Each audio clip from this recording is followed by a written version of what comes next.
I'm Dr. Tej Khalsa, and you're listening to the Last Breath Podcast. I hope the Last Breath Podcast can be your home for more deeply connecting to your inner being, your higher meaning, and your greater purpose. For those of you who tuned into episode 1 and shared feedback with us on social media, thank you. We are listening, and we are so grateful for your stories. I want to share some feedback we received on episode 1 because it speaks to how we hope to serve you all and build a community together. So thankful to have stumbled across the podcast. Dr. Khalsa's honesty when taking the listener back to where it all began is so relatable, especially during these stressful times. Sharing a pivotal life moment, Dr. Khalsa relays how she suddenly asked herself about what her husband's dying thought of her would be. This one insightful question causes a monumental shift in her perspective and consequently in her daily life. Asking myself the same question about my husband and the others I love has shifted my perspective as well. Thank you for the reminder to keep our eyes on the bigger win. I look forward to future podcasts helping listeners to continue this not-so-easy practice of mindfulness and educating us about other avenues of personal growth. This is from Beta Boopy. Beta Boopy, thank you for the feedback.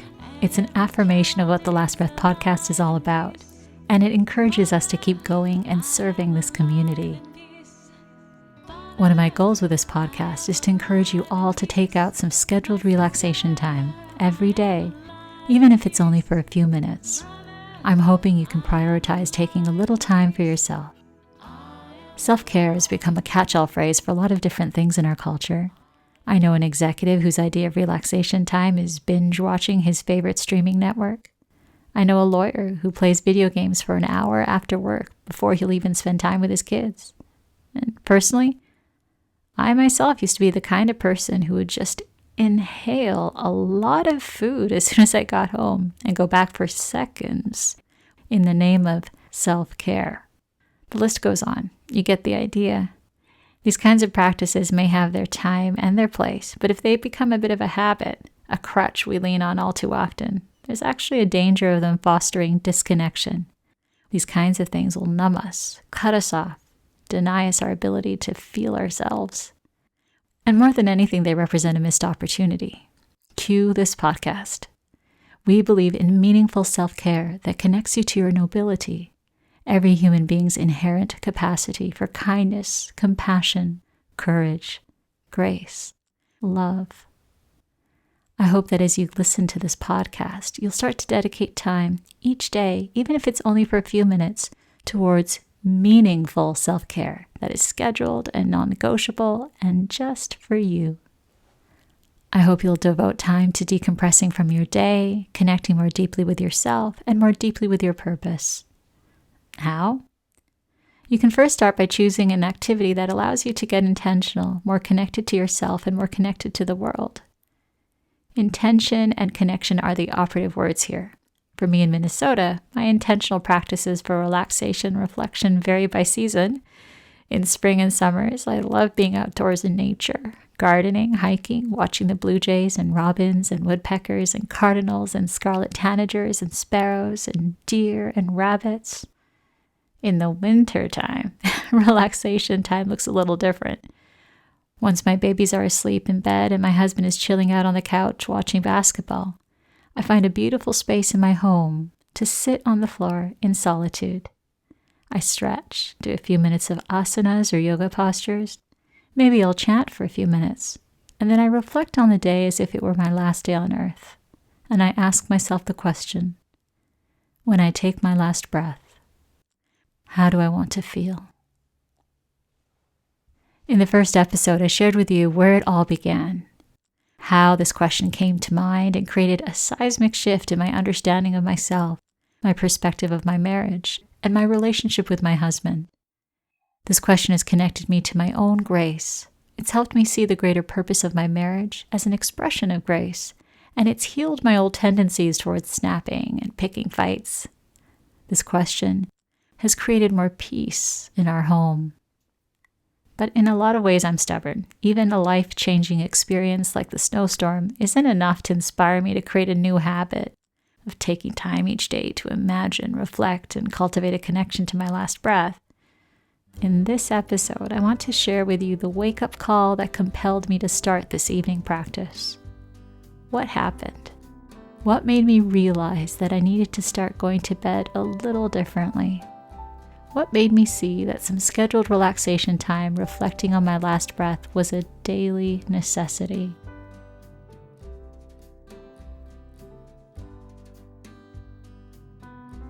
The wake-up call came several months after the snowstorm, summertime in a busy city in the Canadian Prairie. I was working on the palliative care service and admitted Mr. Sullivan, an 86-year-old gentleman, father of 9, former carpenter who is now living with metastatic prostate cancer. I got him a room on the palliative care floor. His wife, also in her 80s, had been desperately trying her best to care for him at home. In recent days, he had grown confused and combative, prone to angry outbursts where he didn't recognize her. At other times, he would know her, but he'd fall back into a different time. Thinking they were young again, courting, he would jump out of bed and try to dance with her. One day, one of their sons and his wife stopped in to do their regular check-in and found large bruises on their mother's forearms.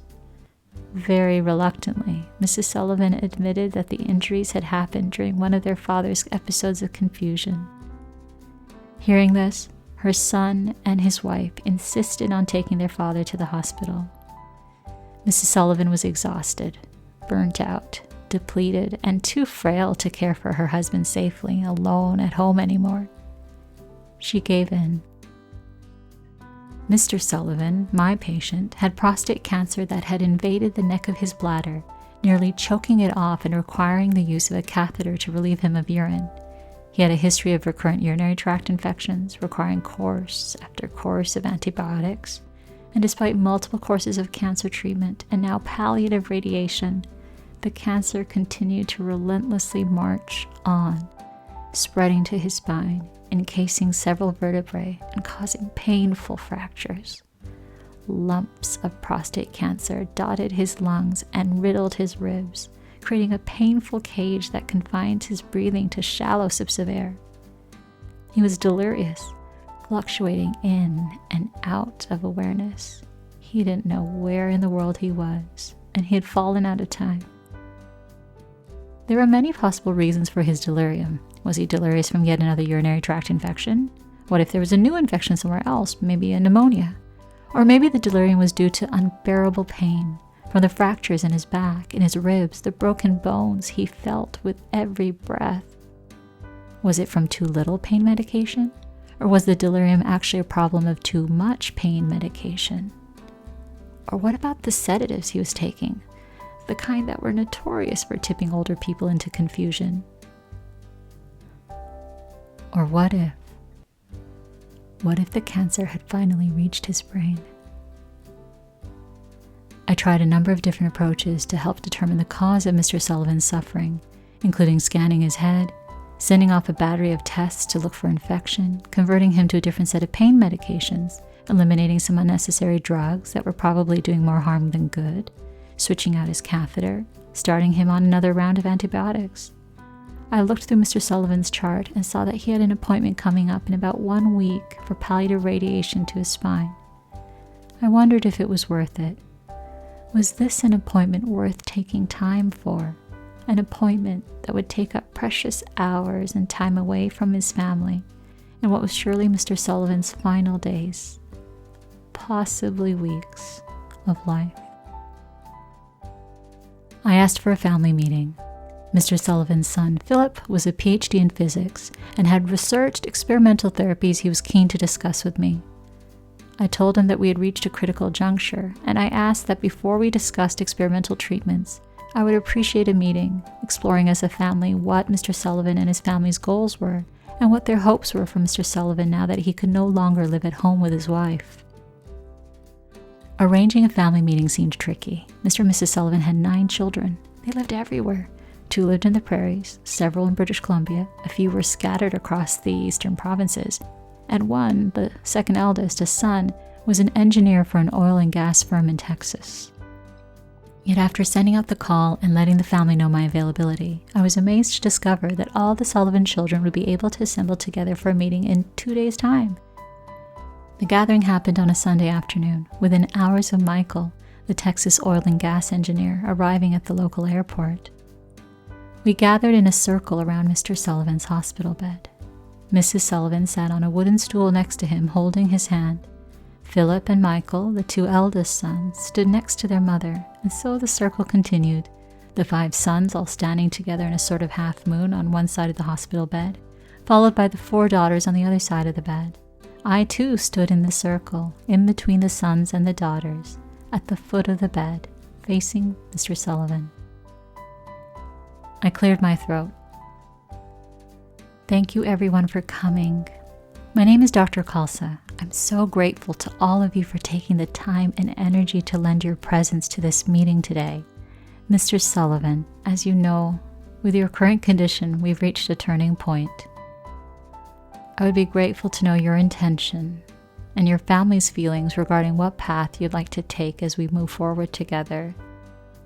The coming days, weeks, possibly months, are definitely a time to treasure, and I'd like to be guided by you, Mr. Sullivan, and by your family on how I can help support you in making the most of this time. Mr. Sullivan nodded. The fog of his delirium had lifted momentarily, a rare reprieve that allowed him to be present, to understand what was going on, and to express himself clearly. His voice was deep and resonant like a church bell.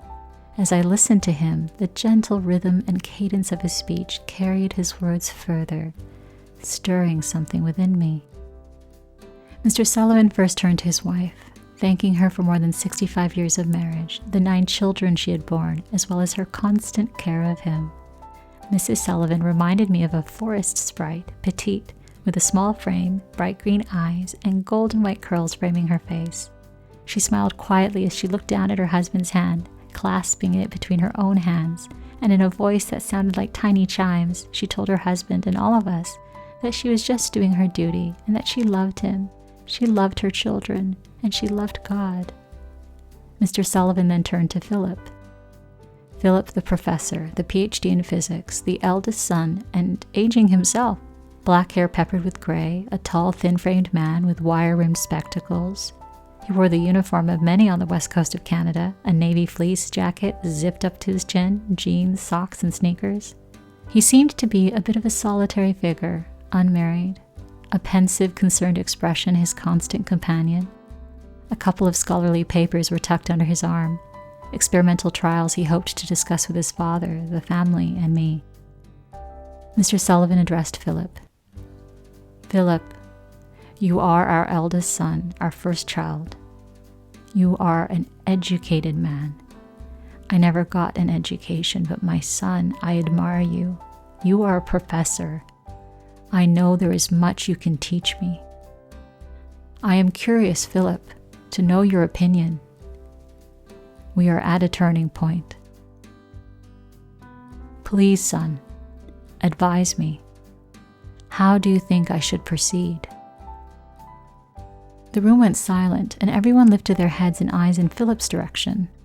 Philip looked into his father's eyes. He spoke softly, with kindness, with a formality that I took as great deference for his father and deference for the greater purpose of our gathering. Thank you, Dad. I do think there may be some other avenues still left to explore. I've been researching some experimental treatments. I have them here. Yet the scholarly papers stayed motionless under Philip's left arm, their presence suggested only by a half-hearted gesture of his right hand in the direction of the papers. He hesitated and swallowed. But Dad, I am aware that Mom is having trouble caring for you at home. The doctors have said that we could consider a different path of hospice. Mom could stay there with you and you can get all the support you need to be comfortable and cared by the professionals.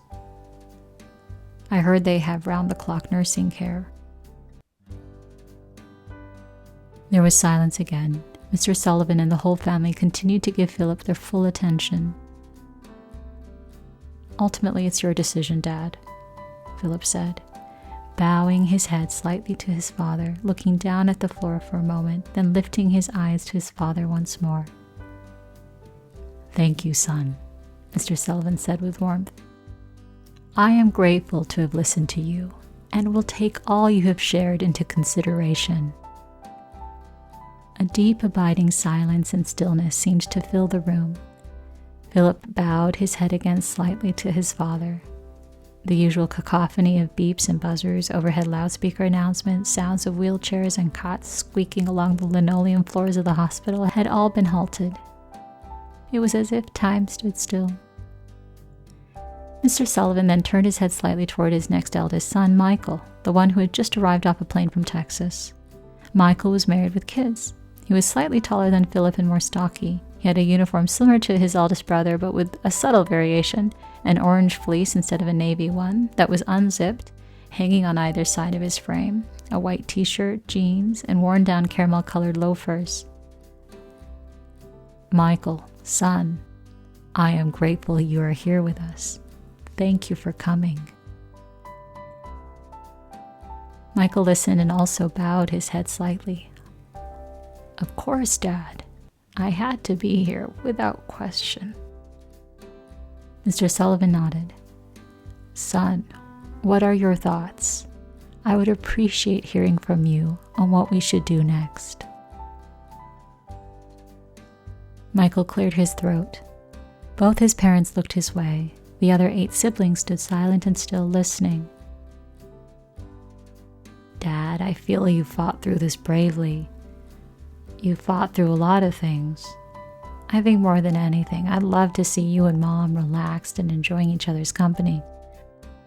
Whatever that means for you, it's your decision, Dad. Mr. Sullivan nodded. Thank you, son. And so the circle continued, like a gathering of the noble at a round table, the king calling on each one in turn, the entire delegation standing in silence and stillness, as one after another took their turn to speak, and each were honored with the full attention of the family. After all his children had spoken, Mr. Sullivan looked up straight ahead at me. He was sitting upright in the hospital bed, his back and head propped up with the pillows. Dr. Khalsa, the family has spoken. I now wish to hear from you. Everyone, please, let me introduce you to Dr. Khalsa. She has devoted her life to healing people. Her opinion therefore matters a great deal to me. Please, Dr. Khalsa, what do you think I should do?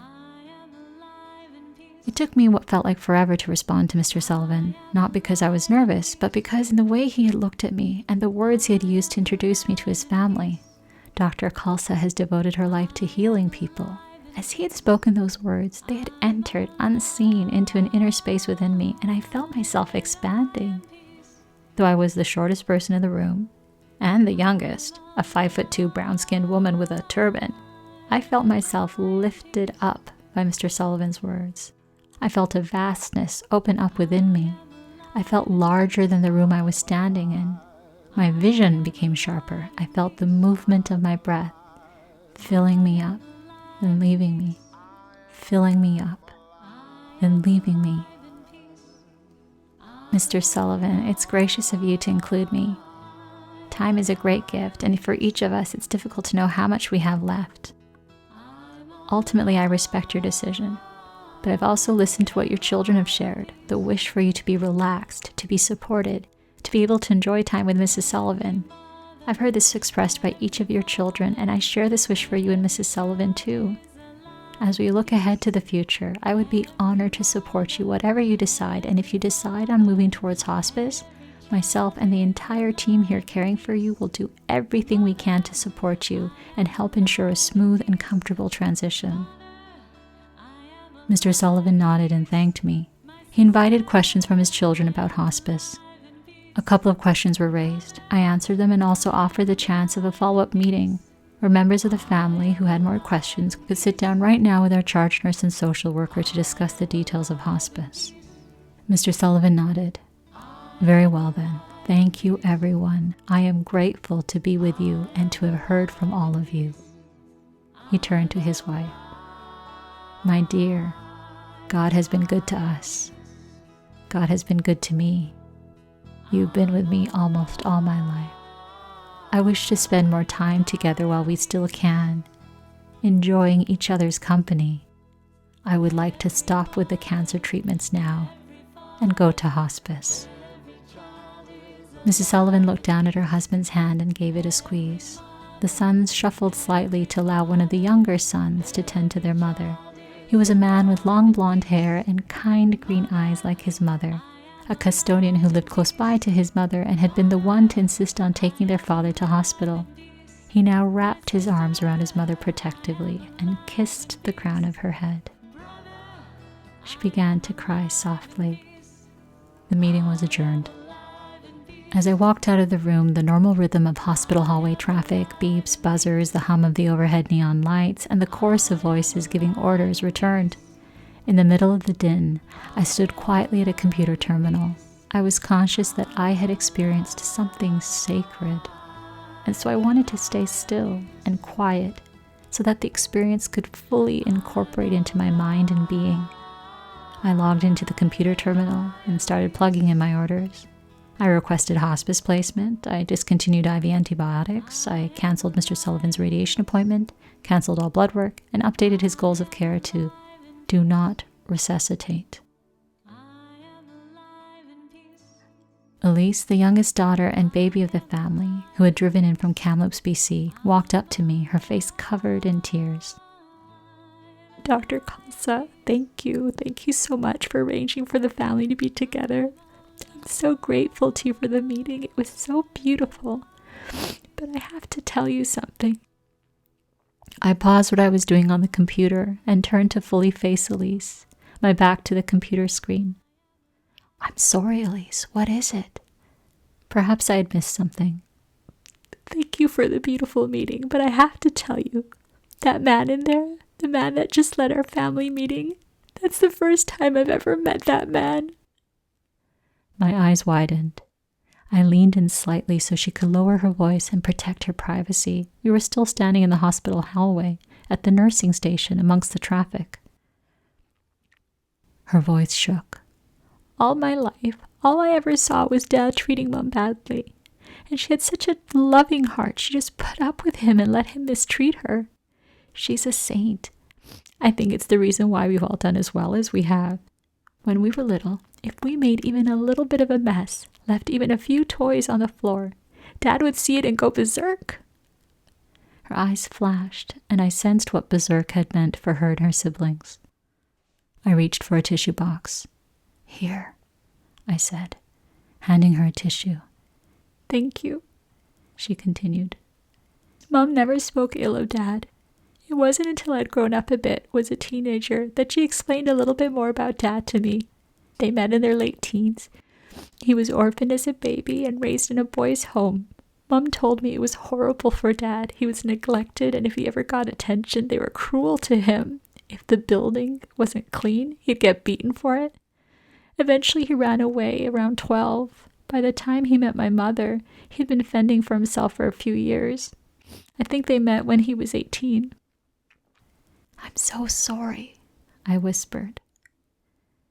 Thanks. Dad's past helped me understand him a little bit better, why he was always on edge, angry all the time, why he could be so mean, how he could flip like a switch. I think it forced my older brothers to work really hard and become successful because it was the only way to escape him. Elise began crying harder. I just wish I could have met this man when I was growing up. I wish I didn't have to meet him at the very last moment when he's about to take his last breath. I instinctively reached out my hand, gently resting it on the side of her shoulder. I'm so sorry, Elise, I whispered. It was all I could say. It's okay, wiping her eyes and cheeks with a fresh tissue. I'm still grateful I got to finally meet him today, and that you helped make this possible for my family. Thank you. You're the ones who made this possible. Thank you for coming together, and thank you for sharing this with me, I said. Yeah, of course, Elise said, turning towards a meeting room opposite us, across the hallway.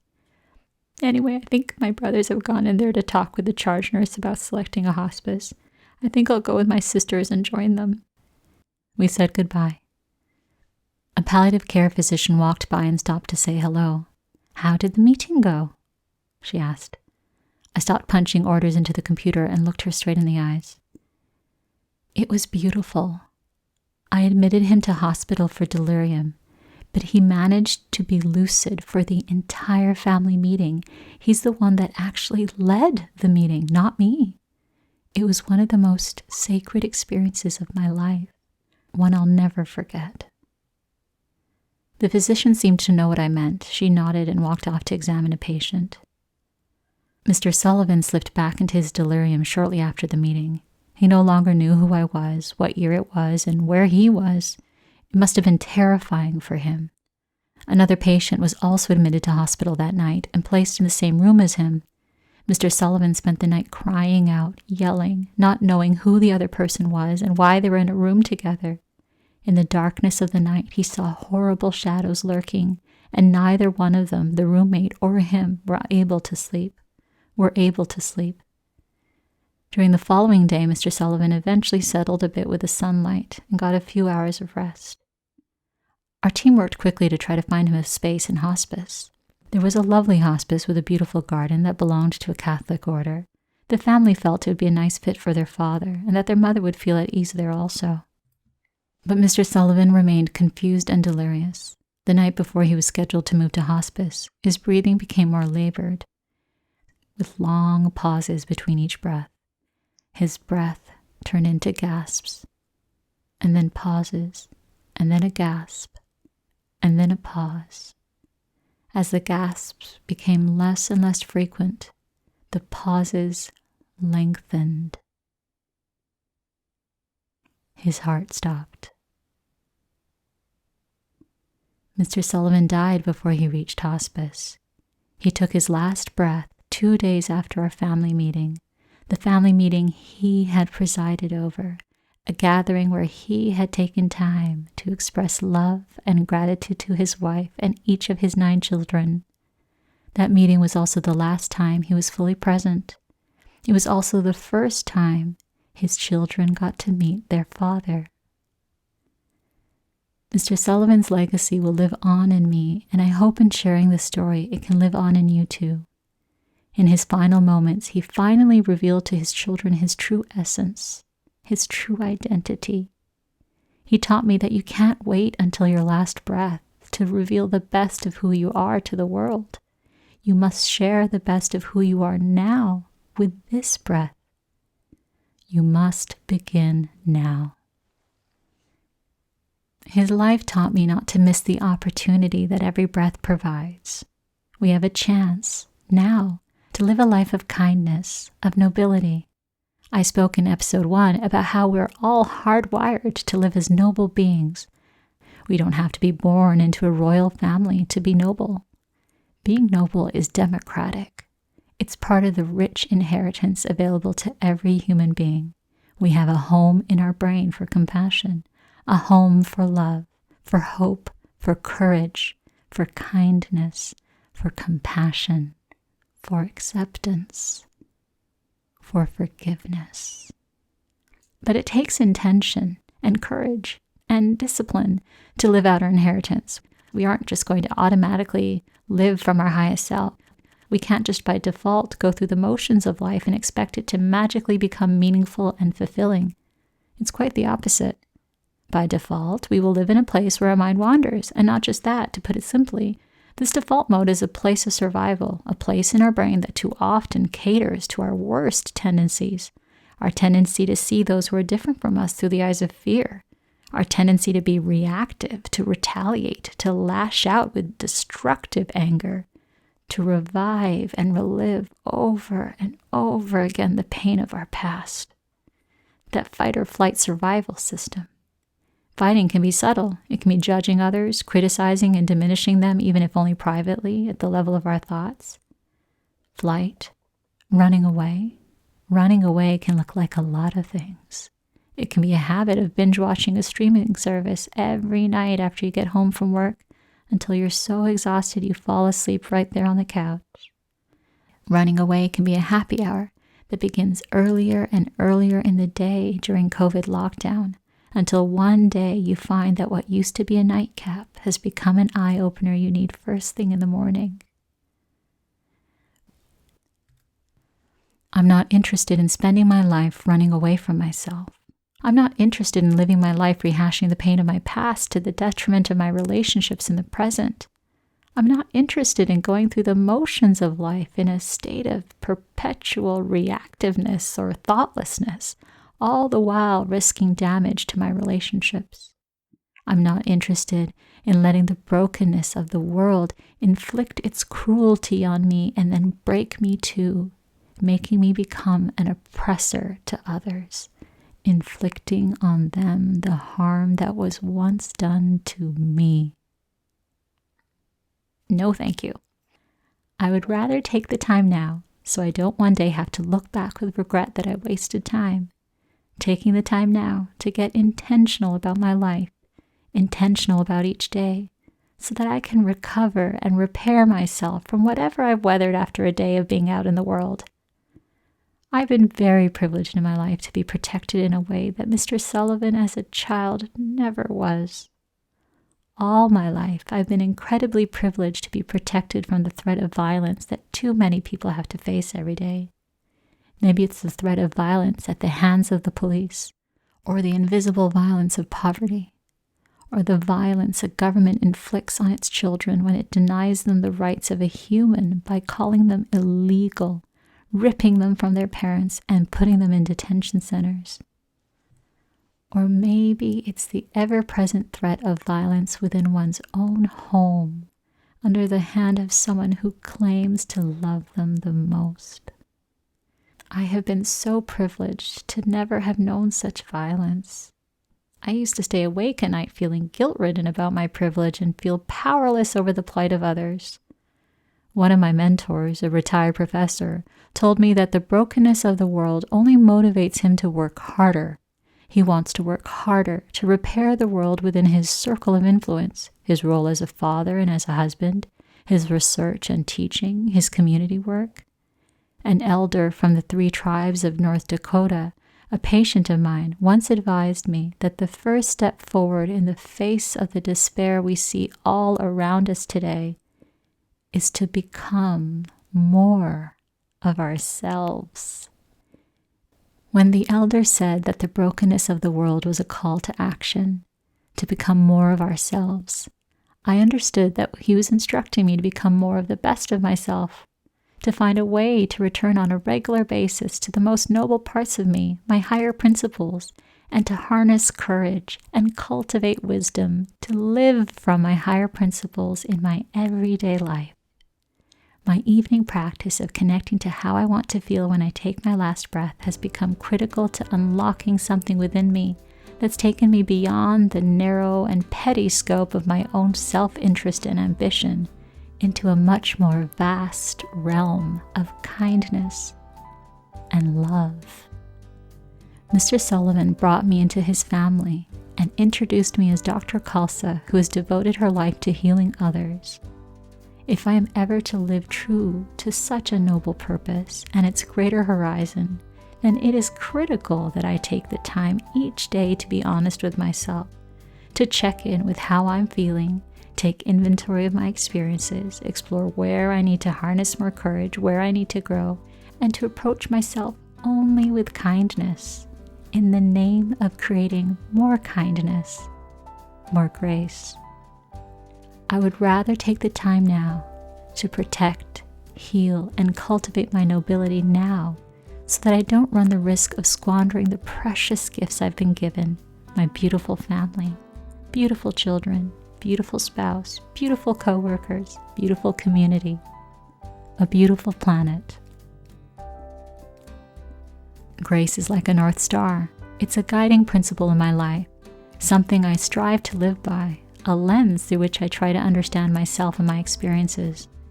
It's hard to define grace, but we've all felt it. And when we experience it and witness it, we all know it. I believe it's grace that allowed a gentleman haunted by an abusive childhood, his life largely eaten up by anger, to still reveal his noble, loving heart to his family, even if only as he was reaching his last breath. I hope you can see Mr. Sullivan through the eyes of compassion, the way I did as his doctor. You see, Mr. Sullivan, like every child before him and after him, required safe, stable, and nurturing relationships when he was young to ensure healthy brain development. You may have heard about the amygdala, what we commonly call the fear center of the brain. Significant stress in early childhood can trigger something called amygdala hypertrophy, meaning the fear center grows bigger and bigger. Childhood trauma can lead to a hyperactive fear center, and one that is always switched on, increasing the potential for fear and anxiety.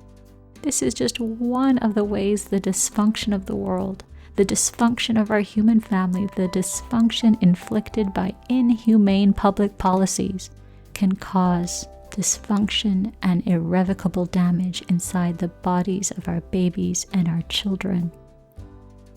Yet despite everything the world put on Mr. Sullivan, despite the violence a broken world had enforced onto an innocent child, contributing to significant alterations to his brain architecture and his epigenetics, creating a grown man who was mostly reactive, angry, mean, and violent, even then, in the end, the noble and pure essence of Mr. Sullivan was still there, all along, untarnished, and in an act of grace, his true essence revealed itself to his family before his last breath. Perhaps it's grace that allowed Mr. Sullivan to live on as my teacher. His life and his last breath is a guiding light that teaches me to take time so I don't waste time. I hope he can give you the same. Take time. Take time to get intentional about your life each day. Take time to get intentional and connect to your own nobility, your own grace, kindness, compassion, courage, your loving heart. Take time to do this every night so that you can live each day with more meaning, live each hour with more meaning, and hopefully eventually each moment. I hope that reflecting on how you want to feel when you take your last breath may become a pathway to living a life of great purpose, a purpose that includes the pursuit of peace. To our community of listeners, I hope you'll give yourself this gift. Begin now with this breath. Take the time so you don't waste time. I'm Dr. Tej Khalsa. Thank you for joining me on the Last Breath podcast.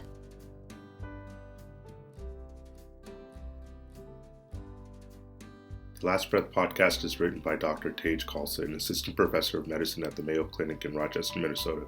The views and beliefs discussed in this podcast are Dr. Khalsa's own personal views and do not represent the views of her employer. The Last Breath podcast is produced by Siddhi Chand Khalsa for the audio division of Lighthouse Consultants. The music in this podcast is featured on the album Freedom by Optar. By listening to the podcast, you agree not to use this podcast as medical advice to treat any medical condition in either yourself or others, including but not limited to patients that you are treating. Consult your own physician for any medical issues that you may be having. For more information on the Last Breath podcast, visit www.thelastbreathpodcast.com.